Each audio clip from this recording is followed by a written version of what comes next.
someone's just looking to build their self-esteem and their confidence, what does the brain tell us about the process of doing that? Does it go back again to what we said about awareness, about understanding the feelings and the consequences, and about setting goals and repetition and accountability? It will get to that, but there's actually a little bit of a jump start to that, which is really helpful, particularly in terms of confidence and self-esteem, which is that usually there's a particular recurring negative thought that's associated with feelings of lack of confidence. So if you can identify what that is and create a positive affirmation that's like the opposite of it, or something that counteracts it, then that can be a great way to get started. My phrase would have been, it has to be perfect, and it's not going to be perfect. I wouldn't have been able to say this last year, but now I would probably be able to say, it is going to be better than perfect. It is going to be amazing. Like, I know it. But to get myself there, I could have said, it doesn't have to be perfect, but it's going to be great. Or I could have said, maybe it will be perfect. Sometimes the question I ask myself is, what's the best possible outcome that could happen here? So it's changing your language in your mind about the things that you think. So that's basically metacognition, which is that you can understand your own thinking, and then reversing that narrative quite strongly, even if it doesn't feel like it's totally true, and just repeating that so much that you start to wear down that other pathway. Does language really matter? The language we say to ourselves and say to others? Yeah, it really matters. Yeah, how we speak about ourselves. How do we know that matters? I mean, it's neuroplasticity. If you're repeating something in your mind or out loud, then if that's being repeated more than another statement, it's the one that your brain's going to believe. So we can trick our brains effectively by saying something else to ourselves repeatedly. Because there's this whole movement in, the personal development community which says you just kind of look in the mirror and you say to yourself, like, I'm beautiful, I'm attractive, everyone's going to love me, I'm going to be rich. And I've found it hard to get on board with that train. Yeah. That one... Because I know I'm bullshitting myself. In my subconscious or whatever, I just know if I said those things, I'm not saying about myself, but saying those very, very far away things, I just think my brain is smart enough to know that I'm bullshitting myself. Yeah, I think there's an element of reality to it. So there's a few things there, which is those particular things that you said are very shallow. They are not really the things that people should need to be saying to themselves. What I find, and I picked this up from the podcast with Lewis, is he said that sometimes he would just say to himself, I'm safe, I'm okay. And actually just sometimes saying to myself, I'm safe, that's what I need to hear, not I'm beautiful and I'm amazing. That does feel like, A, it's the kind of thing that everybody probably wants to say. B, it's not addressing the underlying issue, is it? It's not addressing, and I'm going to be rich. I mean, that's the worst one, because you actually have to do stuff to make that happen. You can't just say that. So I think finding the stuff that you need to say to yourself that is not to do with social expectation or parental expectation or, social group, what everybody else is doing, like what you really want to know for yourself, that's going to set you up to be able to go out into the real world and do the stuff that you need to do to get the other things that you want. There you said, you can't just say it, you have to go out and do it. Now, when people hear this term manifestation, it's highly associated with just kind of saying stuff or thinking stuff, and it's less associated with actually going out and doing it. So a lot of people just turn off when someone talks about manifestation because it sounds kind of woo-woo, put it on the vision board and it will happen. And in fact, I think I've said this a few times, but I had, I wouldn't say it was an argument, but a disagreement, which resulted in the person I was speaking to literally getting out of a taxi in the middle of New York City and walking off. I was on a date many years ago, and the girl was saying to me that she goes, you can just manifest anything into your life. So you can just think about it and then it will happen. So I said to her, I was like, you think you could just think about becoming a millionaire and then it will happen? And she goes, yeah. And I go, and you wouldn't even have to do all the stuff. And she was like, no, you could just think about it and the universe will attract it into your life. Do you believe in manifestation? And if so, what form of manifestation? And how is that supported with neuroscience? So I believe in manifestation based on your brain. So your thoughts, your beliefs, your actions. So where I've called my book The Source, I have said your brain is the source of you being able to attract everything that you want into your life. So I sat down one summer and I researched the laws of attraction and just looked at whether I could explain them through cognitive science, which is psychology and neuroscience, and I could. So I was kind of like, oh, I'm onto something here. And the first stage for me was understanding that it is absolutely to do with the way that you think, but then it's not magically attracting something in the atmosphere. It's to do with the changes that you make based on your thought process. I do believe in vision boards, but I call them action boards because I see them as a representation of what I want, but I still have to go out there and make those things happen. I think it's also much more empowering to believe that it's your brain that's making that stuff happen and not some external force that you're not really sure what it is. So just saying words can change our behaviour so quickly. That's what the experiment showed. I've been thinking a lot, I said I've got this vlog on YouTube called Behind the Diary, and in 2 of the episodes, I've caught myself out while I'm filming because I said words that I thought would be unhelpful. And I think someone in the comments actually challenged me because there's one day when I'm filming Dragon's Den and I'm filming myself, I'm just talking about what's going on, and I go, I really need a coffee this morning. And I stop myself and say, I shouldn't say need. And then I go, there's something about this casual use of the word need throughout our lives that is disempowering me. It's making me a slave to the coffee. So I make this point, which I'm sure people think I'm a little bit weird for making, that I really need to not say the word need associated to the things, because I will then probably develop a psychological and maybe somewhat of a physical need for that thing. And it's also just bringing that word need into your life, like you don't have enough, like that you need something. I'm constantly changing my words, like tweaking them like that. So I would say, I'm going to treat myself to a coffee. And that was your decision. You were powerful there. Yeah. That's a choice you made. Yeah.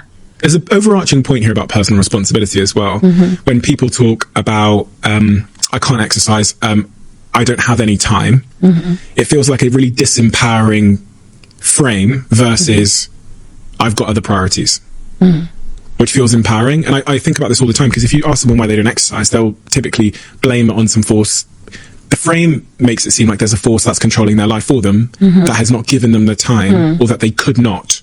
Whereas really it's just typically a case of priorities. And your child or your job that pays your mortgage can be your priority. But I think it's important, I've always felt it's important to acknowledge the fact that you made the choice to take care of your child or to go to your mortgage paying job versus I didn't have any time. Yeah. This is why I think about language so much, and the language that I use and how that's dominating my life, even constantly telling myself that I'm unorganized, like messy. So how that's probably making me a messy person. What have we talked about that we probably should have talked about? Is there anything at all, any studies or any insights into the brain and how we change habits that are stubborn, or anything else at all that you've learned from the ancient wisdom? I know that we've talked like very broadly on lots of different things, but I hope that for me, my intention with every sentence that I've said to you is that people should realize how much potential they have in their brains, like how capable they are of having an even more amazing life than they have already. I think I accept that now more than I ever have before, because I've had this conversation with you. I think I accept that there's so much untapped potential in me, and that I'm not this kind of fully formed, rigid lump of cells. I can change fundamentally. I think a lot of people probably, if they've gotten to this point in the conversation, will also accept that. If you were to close with, I guess, the step one, like the thing that I should immediately do as I move forward in my life from here, that would help me to start moving towards that person that I want to become, the organized, great partner, successful in his business, great with his podcast, all of those things. What is that first step? And do you know what's funny is because my brain keeps thinking about the taxi driver that I met on the way here, who said he'd listened to the podcast, and he gave me a little bit of a window into his world. So he's driving the cab every day. And I meet a lot of cab drivers that listen to the podcast, and we chat. And oftentimes sometimes they have dreams of doing other things. So they might say to me, John, I want to start my own business one day. And I'm looking for the first couple of steps. But I reflect on what you said and go, they're going to be so hardwired into their patterns, in their jobs, and their habits and their routines, that it's very hard to make that jump. Yeah. So if I could give people a takeaway to start with that's really simple, but it doesn't mean there isn't a lot of hard work at the other end of it, it would be very clear on what it is that you want. So you've mentioned a few things. Spend 5 minutes sitting down and visualizing those things being true, and then give gratitude for that. That would be my first step. Give gratitude for those things being true. Just 5 minutes. I'm a great partner. I'm not messy. My podcast is super successful. Like, see it, feel it in your body, taste it in your mouth, hear it in your ears. Completely immerse yourself in that for 5 minutes, longer if you can. And then just be so grateful for all of that. Essentially what you're doing is moving your brain from a fear state to a trust state, and that is the gateway to making these changes. You used a phrase earlier on in this conversation which really stuck with me, because I've used this phrase with my friends over and over again. You said you got to see behind the curtain. And I remember the first moment in my life where I really felt like I got to see behind a curtain that I didn't even know was there. For anyone listening to this podcast, there's a curtain on my right. For anyone watching, you can see the curtain on my right. Behind that curtain, there is actually a room in there, and there's actually another studio in there where we record some content. It's kind of like a standing up studio. We've got some backdrops and stuff like that. But the analogy that I'd give you is, in life, you never know how many other rooms there are behind the wall. And there was a point in my life where I started understanding deals and the public markets, and how certain high net worth individuals were playing what I call money games. They were basically not doing much work, but they understood the laws of money, so they could buy things at an arbitrage or flip things at an arbitrage and put them on the public markets, and all of these crazy money games that no one had ever told me about in life. I thought the way you build wealth is by working. And these fuckers, the richest people I know, do very little working, and they do a lot of money games. And they live behind the curtain that I didn't even know was there. And I was thinking about the cab driver there. There's so many... What is behind the curtain? Behind the curtain is a bunch of information. That's essentially what it is. You know, a bunch of people that have a bunch of information. What I might say to that cab driver is like, who can take you behind the curtain? Even if you have to go get a shit job for 6 months. Like, you were alluding to it there. Like, is there a guy or a woman that I could go just shadow, just make the fucking tea and get behind the curtain and figure out how they do it? Like, if you wanted to be the best podcaster in the world, or you wanted to be a good podcaster, you go ask Joe Rogan if you can go clean the floors. 100%. You know what I mean? And a lot of people don't want to do that. They want to work their way there, but so much in life is about information, right? And the information you don't even know that you don't have. Oh yeah. When did you see behind the curtain? You worked in finance. That's unfair. Yeah. I think it is a hack. I saw behind the curtain for the first time when I had managers and bosses who were making tens of millions of dollars a year. And I realized how little they worked, like you said, but also how average they were. You know, I saw these largely, middle-aged dudes who were no more impressive than I was, and they were crushing it. And instead of having envy or hate for that, I was super curious. I'm like, this guy can do it. That means I can do it. And I think that's a huge unlock, actually. I was talking with another friend the other week, and I think one of the secrets to success might be when you see somebody who has more, who is doing better, who has more money, realizing that means that you can get it, as opposed to, I hate them because they have it. If you can flip that mindset, on the other side of that lives nothing but opportunity. And I keep finding new rooms in the house, new curtains behind it. And I'm not sure that will ever stop. I mean, I was talking to my friend Bill Perkins the other day, who's a hedge fund manager. And Bill is very successful, huge, compound house we're walking around at. I'm like, this place is pretty nice. And he said to me, Cody, do you think that because you've been around small business for so long, small has infected your thinking? And I was like, oh God, I don't know. But then I realized to him it had, because he's got way more zeros than I do. And so like those zeros become unlocks to the curtain. I mean, the other day I was flying here yesterday, and I sat next to Jeffrey Kent, the CEO and founder of Abercrombie & Kent. And he built that business up to multiple billions of dollars before selling it. He played polo with the king, is quite close with King Charles, and also has traveled the world, came from nothing in South Africa, was in a town in South Africa where there are only 100 white people, which is fascinating, mostly was barefoot all throughout his childhood, and created the luxury travel market, essentially. And I was just sitting next to him on the airplane, and I kind of looked at his watch, and I was like, that's a nice watch. And I sort of looked at his mannerisms, and I was like, I just have a feeling this guy is worth a lot of money. And so I started chatting with him. I just said, hi, I'm Cody. Why were you in town? What were you doing in Cannes? And He lives now in Monaco. And what I thought was so interesting is when I talked to him, I said, what do you think the secret is? Like, you're a billionaire. Like, what is that? How do you become that? And he said, there's really one ingredient to success. And that ingredient is the thing that everybody has, but everybody wastes. Time. He's like, I ran my company for 61 years. 61 years running one company. He goes, can you imagine what the compounding looks like in 61 years focused on one thing? He goes, this generation cannot imagine. And then we went a little deeper, and I said, what do you think is the biggest difference between entrepreneurs today and entrepreneurs when you were really in the game? Because he's in his 80s now. And he said, well, back then, we were explorers of the only frontier that still existed, which was business. They were the privateers asking money for the king and queen to buy a ship to go to the new land, right? Except he was doing it in a business sense. He went to China in 76 and was the first person to open up the Chinese market to travel. He broke so many bones playing polo that he had to retire at a young age. Like, they were hard men. And I think about it with us today.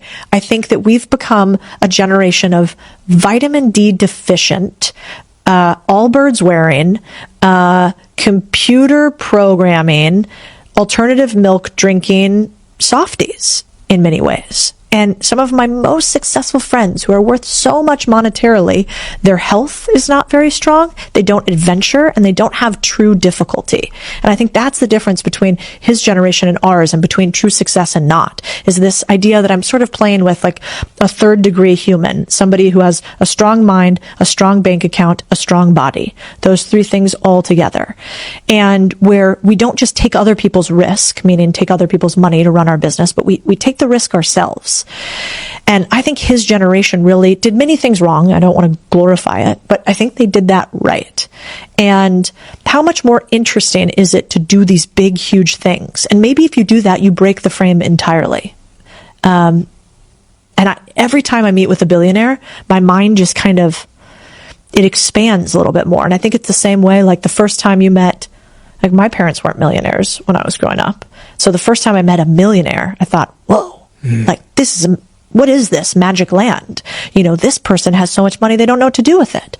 And then you meet the first decamillionaire, and then you meet the first 100 millionaire. And at each level, not that we want to worship money or that money is all there is, but it is a scoreboard for a game that a lot of people are playing in this society. And I think it's interesting to try to get in those rooms. And these days, those rooms are open. Back when we were first doing our businesses, a billionaire didn't write a book. Do a podcast. Or do a podcast. Or tweet. Or go shake your hand at a conference. That was unheard of. And now they're all around. What have you noticed in billionaires? What's the trend? I've met quite a lot of billionaires now, and there tends to be some similarities. Yeah. They all get there by different routes and different paths, but similarities in character and philosophy. Yeah. One is, I've found most billionaires I've met have a mission so big it dwarfs the pain that comes with building. Because I do think it's more comfortable by and large. It's like the low, dull pain is being in a job. That's kind of like having a little ache constantly, being in a job. Being an owner, an entrepreneur, or trying to strive for billionaire status is a roller coaster ride of extreme pain at some points, or maybe you'd say extreme pain at some points, extreme pleasure. And you kind of go like this, right? You have to be able to wade through that. And so I find that most of them are the opposite of what I thought they'd be. I thought they'd just be like Scrooge McDuck, like swimming around in their riches. They'd be kind of shallow. Maybe they'd be super self-interested. They'd only be focused on their own thing. They wouldn't be nice. I wouldn't want to meet them. And actually what I find, this is going to sound like a gross generalization, but most of them really want to help you up when they realize that you're hungry. Like when they see the hunger paired with the ability and willingness to take action, they want to help you. It's so rare. Like if you're listening and you have that desire, but you actually do the hard things, you're rare. You're actually really rare. Because everybody says they want it, but nobody really wants to do it. I mean, I knew I had to fire one of my employees back in the day, which made me really sad. The second that person told me that They had a bunch of debt. They were working in the business with me, obviously. They had a bunch of upside in the business, but they decided to take some of their cash and they were going to invest in a day trading thing in the stock market. And I said, I really don't think you should do that. I think if you want to take that cash and buy a business, we should talk about that. I can help you if you want to focus more on a secondary business that increases your income. But if you want to day trade, what you're telling me is that you want to get rich fast and you want to speculate, that you want to get lucky, you don't want to earn it. And anyway, they kind of laughed and then they did the thing. And that was in that moment I knew you don't have what it takes at this level. Maybe you could change. But if you're going to make that decision now, you're telling me you're a short-term player. And long-term games with long-term people, like Naval Ravikant said, is the goal. So that's what billionaires have. They think long-term. I was actually just talking with a member of my team on the taxi on the way over here. And there's a close to a billionaire that I've become friends with here. And I was like, why do you think he's invited us to do this stuff? You know who this is. And I was like, I'm not a big enough name for this. Like, there are other people, what's the thought here? And then what I think I realized is that this guy is taking a bet that I might keep growing my social platform and I might keep spending on it. And in 2 to 3 to 5 years, I might be a really big name. And because he associates with me now, when he needs something in 2 to 3 to 5 years, I'll be really big and he'll have like a remember when moment here. And he could go get a Damian John, right? And pay to do something with a Damian John.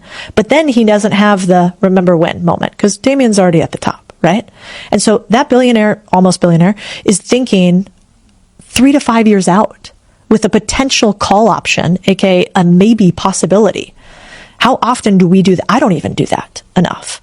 And so that's where I think they're different. It's just this different scope because probably they see many curtains. With that long-term view, they want to water some seeds, right? Mm-hmm. I can totally relate to that. I've often been perplexed in my life by why extremely rich people wanted to give me a hand. Right. Especially when I was like 18, kid with an idea, all the enthusiasm in the world, but you almost don't trust it, right? Like, it was so weird. Yeah. I've described it as being so unusual over and over again every year for the last 10 years that when I was 18, 19 years old and I stood on those stages and I went around, again, stealing the Chicago Town pizzas in my spare time to feed myself. But all of these really successful people wanted to give me a hand, like wanted to introduce me to someone, invest in my business, even though I had no credentials. They just saw something in me that I never understood. That would be an interesting thing to try to break down. What is it that you see in another human? I mean, one of the things that comes to mind for me is how many people reach out to you every single day, a DM, I'd love to meet you, Stephen. Could you help me with this? I would guess a lot. None. I'm joking. I was going to say, that seems like that doesn't track, but okay. So probably a lot. But what I found is interesting is in the beginning, when I was starting to be a little public, I would respond to almost all of them. Almost every single one I would respond. But I would respond like this. I would say, happy to help, read this book, and then do XYZ thing for me. Something very small. I'm like, read this book first, do this small thing. Do you know how many people did that? Fuck all. None. Fuck all. Yeah. That's a great saying. I'm going to use that. Fuck all. Not a single person actually did that. And then if you compare that with, I think I've hired 5 team members now who all reached out to me with value. They gave right away. One of them did this deep analysis on my business. Another one basically wrote up this whole piece like she was me. And it was incredible. And for those individuals who actually asked nothing of me, I gave them a job and opportunity, and many of them make 6 figures plus. And so there might be a secret there that just the humans who do are the ones who follow up. The DM tells me everything I need to know about the person. Yeah. And I can give you every example of every DM that I ever get and how I filter them. How I know from the first DM whether they are someone that I should be connecting with. Let me give you the one side of the spectrum.